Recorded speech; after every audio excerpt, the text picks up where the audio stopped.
Welcome to Elevate Your Ride, the podcast dedicated to elevating your performance in the saddle. I'm Ellie, your personal trainer. And I'm Lauren, your mindset coach. Today, we have the pleasure of speaking with Jennifer Kyle. Jennifer is a very well decorated equestrian athlete as well as marathoner. She has placed top 10 at the Congress World Show and NSBA World Show. And she's run in over 10 marathons and qualified for the Boston Marathon 8 times, competing at Boston 2 times. She's been riding since she's 4 and competing since she was 14. She currently has a horse named Like a Boss that she shows through the USEF jumping classes, and she is a fantastic example of mental strength, both as an equestrian, an athlete, and a business professional. How are you doing today, Jennifer? I'm doing great. Thank you so much for having me. I'm so excited to be here. Yeah, we're excited to have you. So, do you want to give us a little bit of an intro into your horse showing journey? Yeah, definitely. So I started off very young doing gymkhanas and just having a lot of fun, barrel racing, pole bending. Got really interested in showing in English from there. So we bought a $50 English saddle from our local used tack shop when I was around 13. And oh my gosh, from there I just had the bug and loved showing and loved competing. I got my first quarter horse when I was 14. Of course, we bought a 4-year-old because why wouldn't you buy a 4-year-old horse for a 14-year-old? But it taught me so much and it gave me a lot of really great experiences. And he was a great horse. And cut to today, I compete in the over fences classes, which I never thought I would do because I've always been so scared of jumping. And my mom was like, you can't do that. It's way too dangerous. But ended up with a horse that absolutely loves jumping and have really come to love it myself. So it's been a lot of fun. Absolutely, I bet. How did you get started in the jumping? What made you finally take the leap of faith? Yeah, I had taken a break from showing my horse. This is why I'm here. I had him as an amateur and sold him to try and work on my career and be a grown up adult, which after a few years of that, I was like, I need a horse again. So that was when I found Bruce, Like a Boss, and he absolutely loves jumping. So a great thing with him is he had to go back to kindergarten with me. So we started from the very beginning doing poles, doing cavalettis. We did that together for quite a while, just getting to know each other, getting back in the swing of it for me, and also rebuilding his foundation just because he hadn't jumped for a while. So it was a lot of fun to learn to do it with him. And he is so brave, so kind. He absolutely takes care of me. He would never not go over the jump or take a bad step. So I've been really, really lucky to have him just babysit me throughout this process and really learn how to do it all. Was it interesting to have to go back to the beginner's mindset and then grow into a full competitive mindset versus showing at the elite level when you stopped? Yes, I think that's honestly why I was so excited to learn how to jump and do some of the hunter jumper stuff because, I had been showing at such a high level in the horsemanship and the showmanship when I stopped showing. And I knew that it would be hard to go back to just having fun and not competing at the highest level. And so learning to do something new really allowed me to enjoy horses again, really have a lot of fun and not take it too serious. And honestly, as a person who'd never jumped and learning how to do it as an adult, I was thrilled to just get over 8 jumps in a row, let alone, actually worry about all of the components. I'll never forget my first hunter jumper horse show was at Sonoma Horse Park. And I think I added a stride in every single line. I forgot to trot the circle at the end. It was like mid COVID. And I was smiling ear to ear because I had just jumped 8 jumps in a row and I couldn't believe it. So I do think that really has helped me with the mindset piece of it because it's such a journey and blessing to get to do it at all and have a horse who's willing to pack you around the ring and get you safely over 8 jumps. So it's been a lot of fun.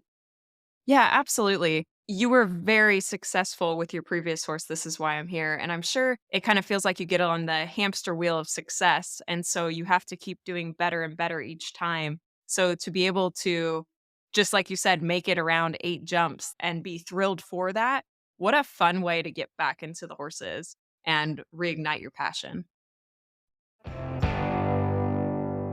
Hey, Elevate Your Ride fans. Are you loving our show and looking for a way to show your support? Check out our line of Elevate Your Ride merchandise. From stylish t shirts to cozy hoodies to journals and hats, we have everything you need to represent your favorite podcast. Ready to gear up? Click on the Buy Our Merchandise Here link in the podcast notes, or head on over to our website, elevateyourride.co, and click on the Store tab. Thank you for your support. Make sure to like, follow, and share our platform with your friends. It was really cool. And I think, the first time I went to a quarter horse show with Bruce and I was competing in the over fences classes, I had a lot of imposter syndrome because everyone kind of seemed to know who he was. They knew that he jumped, they knew that I didn't. And I kept thinking, oh my gosh, everybody is just thinking that I'm out here on this horse that I have no business being on. But, I started jumping after I had taken a break from horses. And when I took a break from horses, that was when I really started running marathons a lot. And I learned so many skills mentally from running marathons. And I really was able to sit myself down and say, you can't be busy worrying about what everyone else is thinking. And we know this, right? We all know that no one's worrying about you as much as you are. But sometimes you have to check in with yourself and really remember that this is you and your horse. All that matters is going out and doing the best that you can on that day. And so I really just spent the whole horse show. It was like, I think the first day was just all about getting out of my own head, taking a deep breath. I would go, trot into the arena and just think about the weight of my feet in the stirrups, keeping my seat really strong, keeping my hands close together in the correct positions, really going back to my equitation background to remind myself that I am a strong rider. I do know how to ride this horse. I am meant to be here and I do deserve to be here. And once I got out of that nervous imposter syndrome mindset, the rounds went so much better than I ever could have hoped for. So, did you learn that through specific training with the marathons, or was it just running for that many miles kind of got you in your head and in a routine and a rhythm? Yeah, I'm a really big fan of reading sports psychology books. So, two of my favorites are How Bad Do You Want It by Matt Fitzgerald and then Inside Your Ride by Tanya Johnston. Both are really, really good resources. One is obviously more riding focused, and one is a little bit more about endurance sports. But I think what I like so much about reading those books is they talk about a lot of different toolkits that different athletes have used. And I think as an athlete, you have to just figure out which toolkit is the most useful for you. And something that I really learned and loved when I was running marathons was, that nervous energy that you get before you go in to lay down a pattern, before you go to run a race and you're at the start line. You get that nervous energy. And if you can really believe that you excel when you have that nervous energy, because it means that you care. If you can teach yourself to believe that this means I'm ready to go perform, this energy means that I'm prepared and I'm ready to go show everyone what I've worked so hard on. You almost kind of fake it till you make it.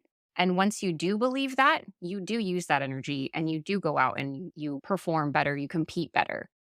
Do you feel that that nervous energy lasts longer during your marathons versus showing in the jumping? Because obviously one's a few minutes and the other one's a few hours.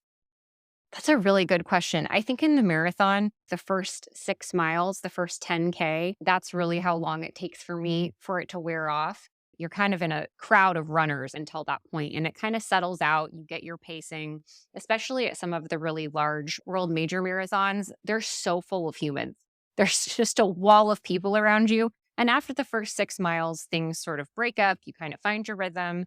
You get through a water stop. You take your first gel. You kind of settle in.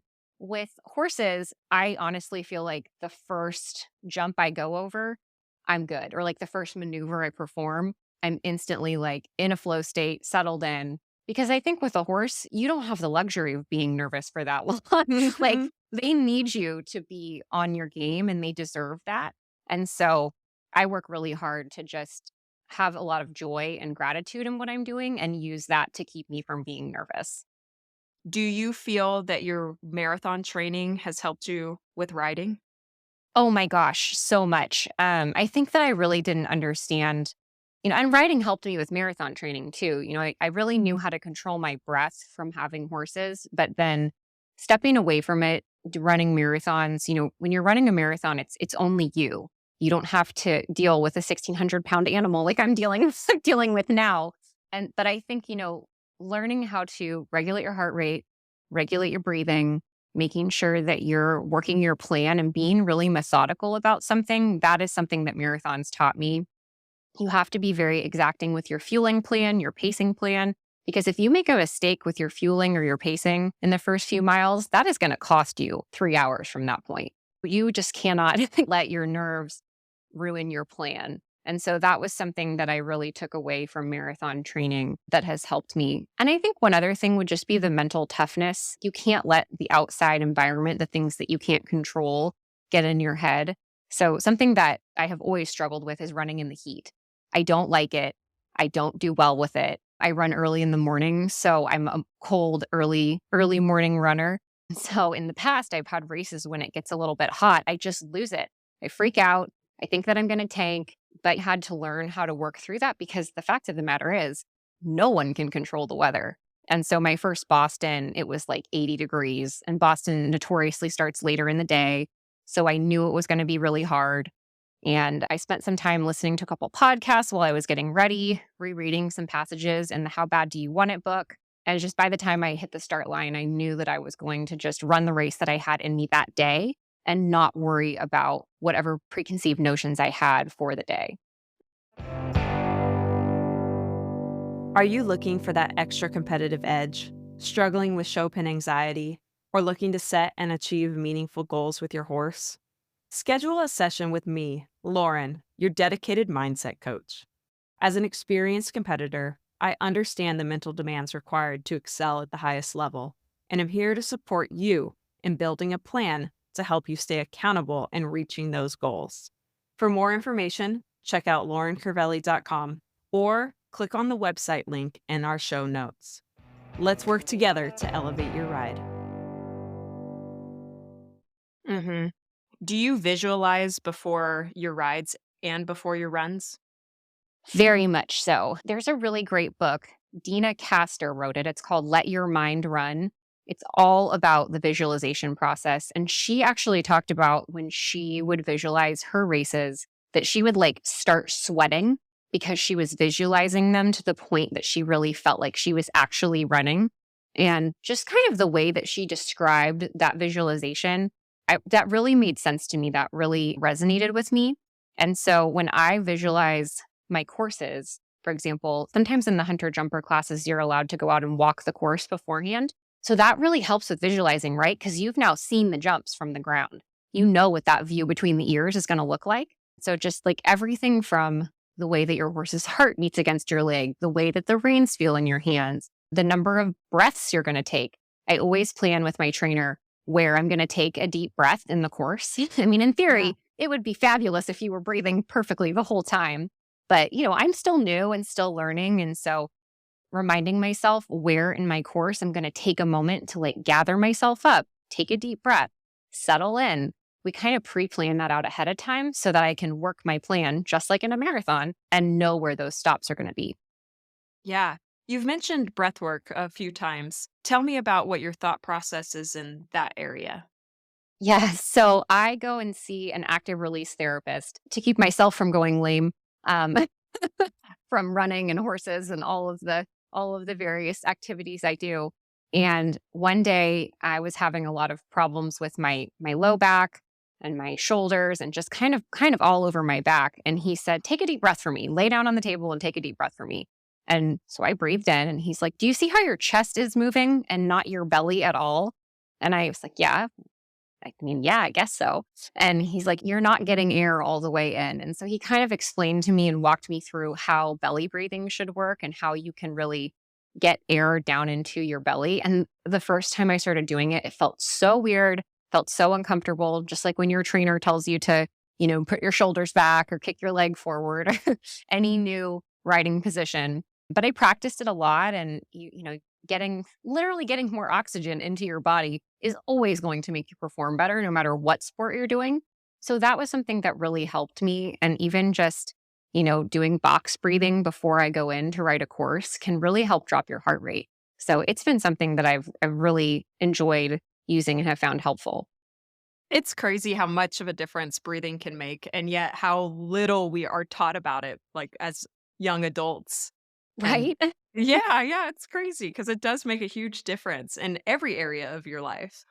Well, and it's something that you don't really think about because you obviously just do it, second nature. But when someone really takes the time to explain, like, hey, you've been breathing wrong your whole life, your whole life, and shows you how to do it correctly.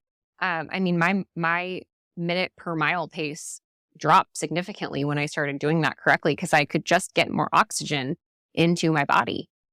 Wow, that's crazy it made that big of a difference in your Yes. performance while running too. Oh, for sure. Do you feel that it's second nature now?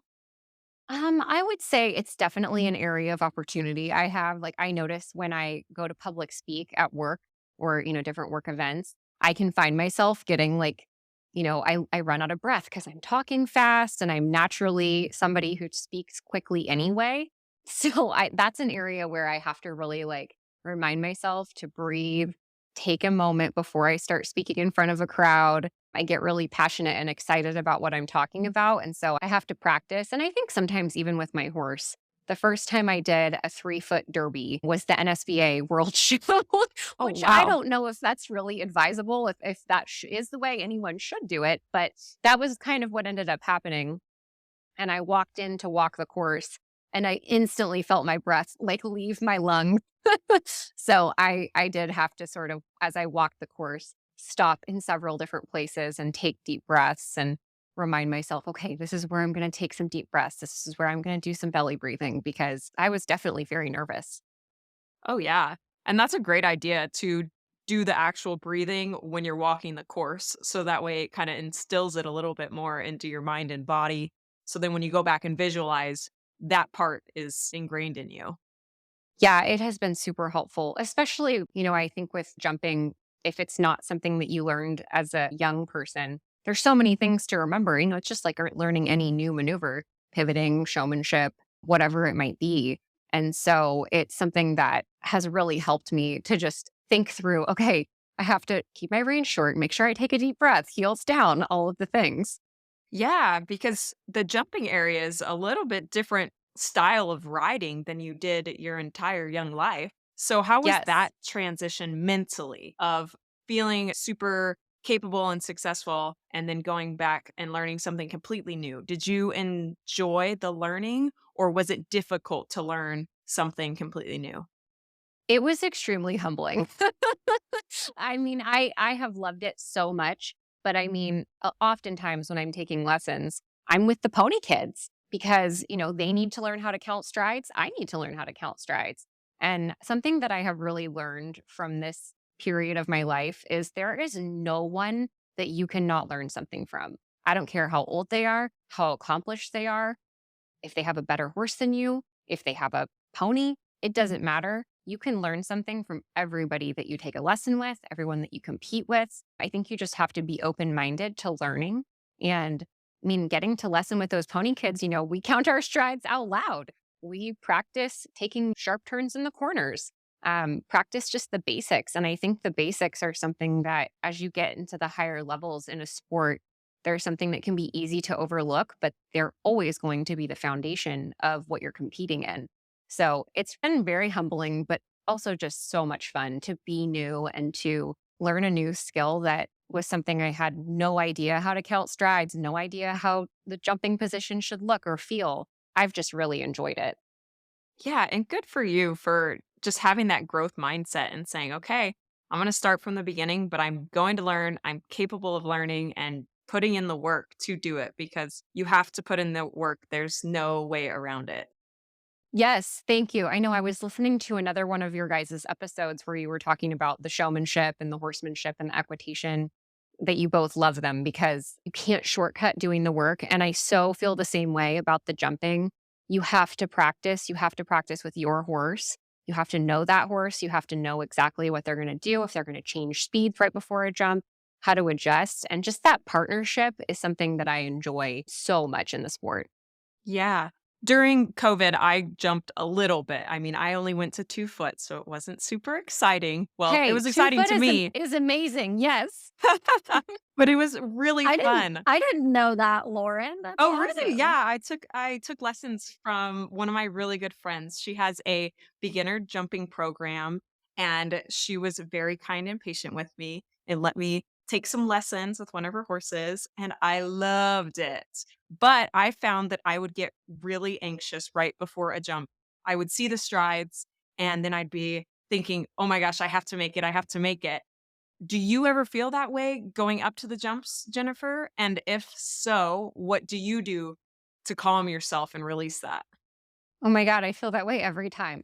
You are not alone. Also, I saw a video of you jumping. I think you sent it to me and you looked fabulous. So Oh, don't sell thank yourself you. short. It I think was fun. you should come join us in the Hunter Pen. Ellie, do you Um, want to come too? yes. I used to jump. Okay, I when I was a kid, I showed in the cross rails. Okay, Heck yes. I used to jump. I think that they should have an amateur crossrail class. I think that would be amazing. We could make a lot of money.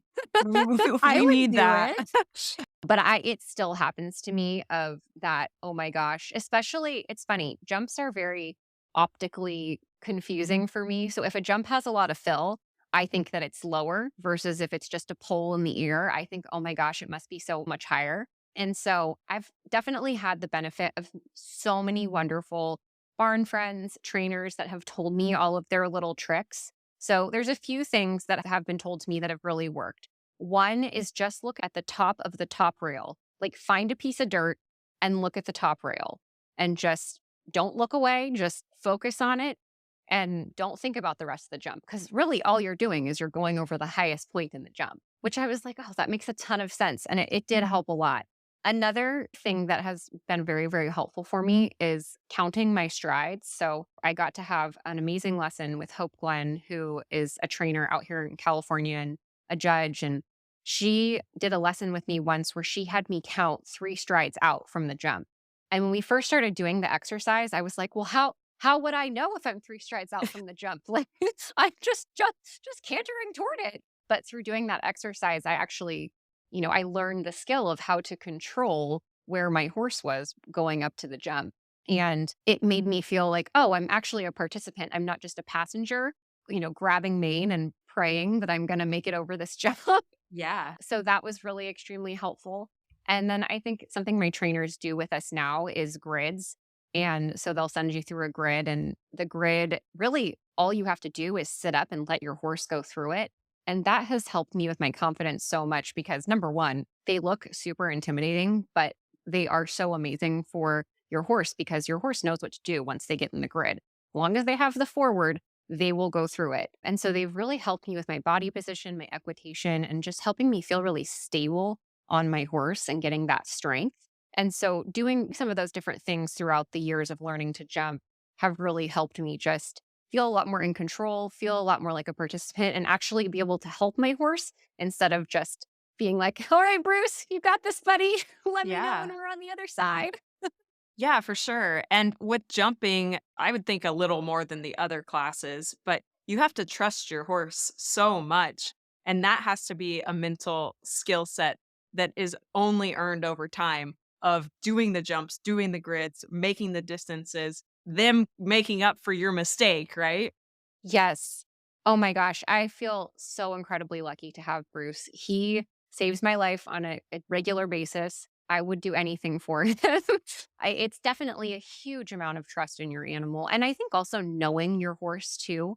They are horses. We are humans. We all make mistakes. And so knowing where they're going to need support and knowing where they can support you is a really important part of that relationship. And I think what was so great with Bruce and I is when I first got him, I was boarding at a barn and I was the one riding him every day. I didn't have a trainer. I had someone who I took lessons from, but there was no one else riding him but me.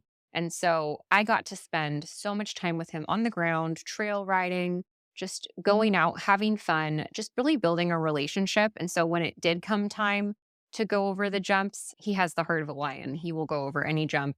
He's just the best. And so I really got to learn that about him and feel more and more confident over time. And I think too, I have always been very lucky to work with some incredible trainers that they set you up for success. And so you build on that confidence over and over again. You shouldn't go out and jump a 5 foot jump if you're not, if it's not going to be right for you and your horse. You need to make sure that you warm up really well and build on those skills so that you're not setting yourself up for failure.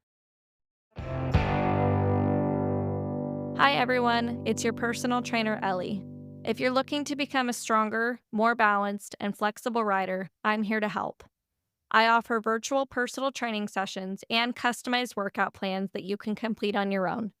As a fellow competitor, I understand the physical demands riding requires, and my goal is to help you perform your best for your horse, whether you're preparing for a show or just want to improve your everyday rides. Visit lopindowntherailfitness.com or click on my website tab in the notes of this podcast episode to learn more. Let's work together to elevate your ride. Hmm. Did I see that you went on a trail ride today with him, or was that yesterday? I went on a little trail ride yesterday. We're rehabbing an injury right now, so we're trail riding as much as our freshness will allow. But yeah, the barn that I'm at now has an incredible loop all around the property, and there's a polo field out in the back. And so every once in a while, we get to out and gallop across the polo field, and it is just the most incredible feeling. That sounds so fun. Can you It's tell so us a fun. little bit about his rehab time and how that affected you mentally as a competitor and what you've done to stay in the zone, not get too down on yourself, and get excited for starting again? Oh my gosh, yeah, rehabbing an injury, human or horse, is so exhausting. I had been through it for myself with running injuries, so I know logically a lot about the healing process. It's not linear, it takes time. There's a lot of resting involved. You have to get back into shape, but I think no matter how many times you go through it, you still have to remind yourself of the mental side of that recovery process once you're back in it. So a couple of the things that I do now are just finding ways to keep us both interested. I mean, when we first started rehabbing this injury, we were doing 40 minutes of walking, and that Mhm. was it. That was it. And, that's hard for an athlete, both human and horse, that is used to working really hard. Bruce loves jumping more than anything. And so, he's obviously, we go out into the arena, he sees the jumps. He's like, okay, let's go. So I would try and do little games. Like I would walk with my feet out of the stirrups for 15 minutes and then put my feet back in the stirrups, or I would try and take him out on the grass and let him walk out on the grass where it's a little more interesting. I would do backing, walk over poles. We have a set of equifit bands, just things to keep it interesting. And I also think setting really small but measurable goals for yourself and your horse throughout the rehab process helps somebody like us that's a type A competitive mindset, especially because I don't have the money to go out and lease another horse or buy another horse while mine's recovering. This is the horse I have. My money is going to him and to vet bills and to his recovery. And so I would try and kind of set some goals. So, like, I made myself a workout plan that I'm following to get stronger while he's getting stronger so that when he's ready, I've been hitting the weights and I've been running and I'm physically fit enough to support him as he's recovering. And I'm not just flopping around in the saddle like a sack of potatoes. And I think along with that, little goals for him where, okay, today we're walking, but by the next vet check, I really want to make sure that we've hit our rehab every single day and we've done everything that we need to do to be as successful as humanly possible before we go back for the next recheck. So now we're up to cantering and he's getting back to flatting normally, and I think we'll be jumping here pretty soon. So I'm very appreciative of all the support we've had. Absolutely. And good for you for taking the time that he required and let it take the time it takes so that way you can do it right and have him come back at full strength. Thank you. Yeah, it's just not worth it to push him. I mean, especially he's such a great horse and he has done so much for me and taken care of me, and I will never not be shocked that these horses go into arenas they've never seen and jump jumps they've never jumped, and they don't have to do that. They do it because they love it and they love us and they're our partners, and so it's my job to be as good of a partner to him as I possibly can be. And when you go back to the jumping and kind of getting more at full speed, do you have a fear of the injury still being present or coming back? Is that fear something that you have? And if so, how do you push through it? Yeah. I think with jumping, there's always going to be that possibility, right? I mean, every time you get on a horse, you have the ability to have an accident. Every time you're around horses, you have to be really vigilant and really careful and really cautious. But I think there's a point where that can really ruin how much fun you're having with your horse. And it can also cause more chances for injuries if you're too nervous and too scared because they can sense that. They feel that. They really are emotional siphons for us. So I take all the precautions I can. I have an airbag vest, I wear a helmet, I make sure that I'm safe, I make sure that I'm doing what my trainers tell me. But I also do make the conscious decision at the beginning of every ride, particularly when I'm jumping, to trust my horse. because if you don't commit to the jump and jump when they when they should be jumping, you're going to cause more injuries and cause yourself more problems that way. And so I think, every time I get on my horse, I make the conscious choice to take a deep breath. Being on a horse is where I am the most comfortable. And so as long as I've taken all the precautions that I can, there's no reason not to enjoy my ride, enjoy my horse, and do what we love doing together. But yeah, I think every time I jump over a new jump that he's never seen before, that's always going to be something that I have to consciously choose. Okay, I'm not Mhm. going to have fear today. Or if I do have fear, I'm not going to let Bruce feel it because I trust him. He knows I trust him, and we're going to do this together. And what a cool way to think. And doesn't that translate over to every aspect of your life? Just saying, Yes. I'm going to commit to this and go all the way. Yes. I will say the one challenge I still have is I sometimes get too celebratory when I get over a jump. And Oh, my okay. my trainers are like, "You have 7 more, like, stay in the zone." So, I have to be careful, like, to just keep focused on what I'm doing and not get too excited that we cleared the jump perfectly or, you can kind of feel when they jump something really well. I have this photo of me, it's from one of my first 3-foot derbies. It was my first 3-foot derby at a USEF show, and I'm jumping over the very last oxer in the course, and I have the hugest smile on my face because I Mm. I know that I can celebrate as much as I want for getting around the course because I was just so excited. Absolutely. Well, you should be. I mean, like I said, I only jumped 2 foot. I can't even imagine the high that you feel from clearing a 3 foot jump perfectly, of getting the distance before, making it over the top, landing, staying in position. You should celebrate. It is such an adrenaline rush for sure. So, what did your coaches tell you to keep you centered after the jumps? And what do you tell yourself to do that?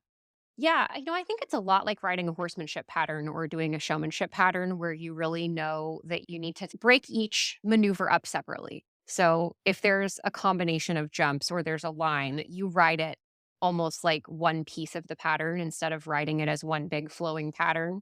So it really helps me as soon as his front feet are on the ground and we've gotten one stride past that jump, I'm turning my head, looking for the next jump, staying really focused on making sure that I'm got forward thinking, I know where I'm going, and I'm supporting him.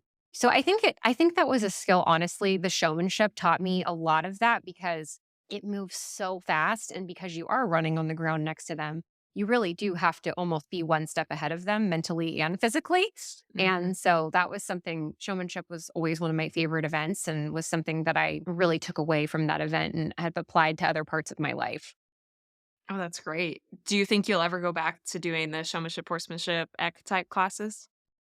I have tried teaching Bruce the showmanship a few times. He was a stallion until he was quite old. And he was cut quite late.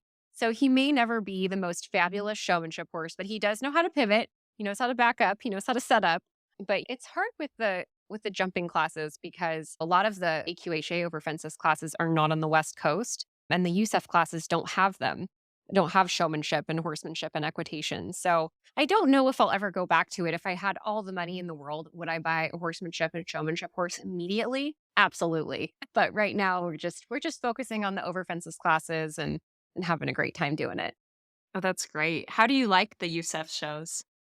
They're a lot of fun. It's a very different industry from AQHA. Like the warm-up pens, no one's allowed to lunge where we're all riding. I'll never forget I like rode my horse into an area where all the horses were being lunged because at the AQHA shows, we do that all the time.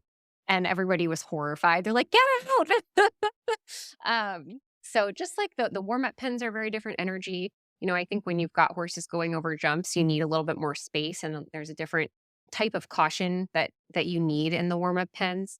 So that's something that's different. I think, everything from the style of clothes to what brands people wear to the types of saddles.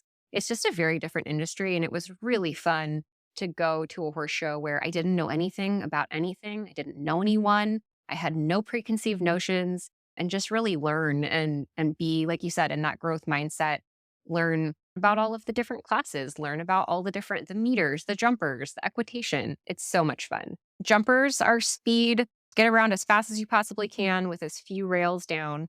Hunters is a little bit more like your Western pleasure, your hunter under saddle. It's a little bit more based on the movement and the style of the horse. And then equitation is still over fences, but more based on the rider and how they answer the questions that an equitation test poses. Mentally, when you added the speed in that jumping class, did you find yourself trying to race through your mind, or were you able to contain everything? Oh, and the jumpers class that I did, I wrote it more like an equitation course because I was still so new. I think it was funny because to me, it felt like we were going so fast. And I was, mentally like, try to take a deep breath, stay slow, stay in the moment. And I came out and this gentleman was going in. He was like, I was wondering why you were going so slow, but I see now this is your first time. I was like, okay, I'll take that as a compliment. Yeah, you're like, "Well, mission accomplished at least. I didn't Yeah. rush too much." Exactly. So, yeah, but I think the equitation classes, I got to do a medal class recently. And if you make it back, get called back in the medal classes, they'll call back like the top 5 or 10 in the medal class, and they'll do what's called a work off. And in the work off, the judge will announce a little test that no one knows. You haven't gotten to practice it. And you also have to memorize the jumps, the number of the jumps. So, you go in, you jump 8 jumps, you know the numbers of the jumps, jump 1, jump 2, jump 3. But when the judge announces the work off, they are going to use those same numbers of the jumps. So they'll say jump number 8 first, break to the trot, jump number 6, and then canter on the right lead to jump number 4. And you have to remember from the first course. And so the first time that I did that, I was like, oh my God, how am I going to remember the numbers of the jumps? But I just sort of took myself back for a minute, took a deep breath, walked a lap around the arena, and was like, you know what? Like, I lead a sales team. I am a very smart human being. I can absolutely do this. I will not let my nerves stop me from functioning. And so I just sort of gave myself that little pep talk, walked around the warm up arena, gave myself and my horse a moment to collect ourselves, and went back in and just had so much fun. It was a really cool experience.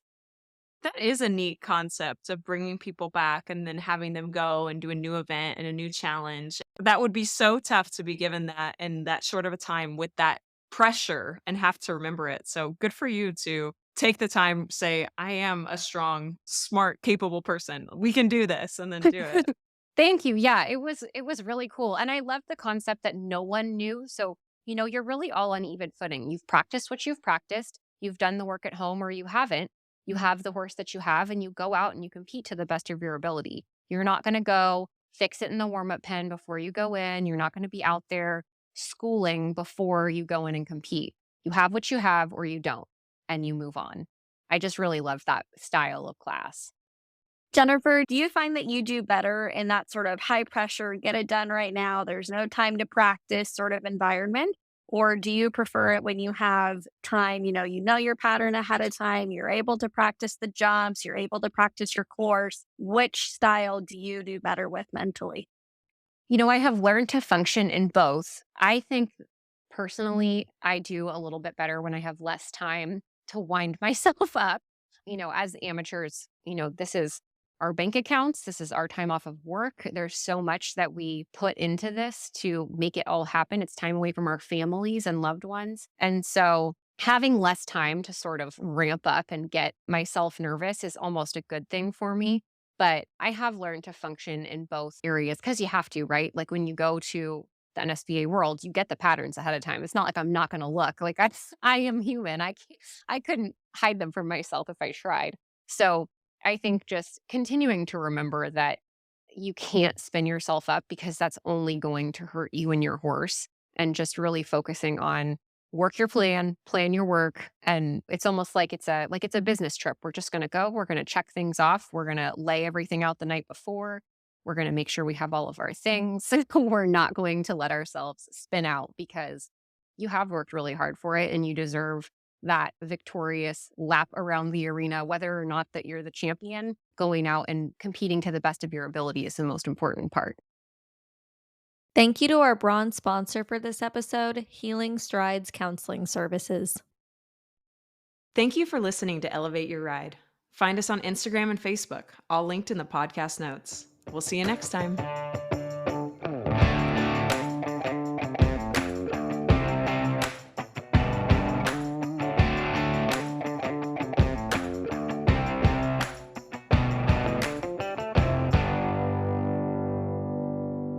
The information provided by Elevate Your Ride is for educational and informational purposes only and is not intended as medical or professional advice. While we discuss health and fitness topics related to equestrians, the content provided through this podcast is not a substitute for professional advice. The views expressed by the host and guests on Elevate Your Ride are their own and should not be taken as professional guidance. We strive to provide accurate and up to date information, but we cannot guarantee that the information will be applicable to every individual listener or that it reflects the most current research or guidelines. Before making any changes to your health and fitness routine, we strongly recommend consulting with a qualified professional who can provide personalized advice based on your individual needs and circumstances. Elevate Your Ride and its creators will not be liable for any direct, indirect, consequential, special, exemplary, or other damages arising from the use of information on this podcast. Thank you for listening to Elevate Your Ride. We are committed to providing high quality content and appreciate your trust in us as a source of information for your health and fitness journey.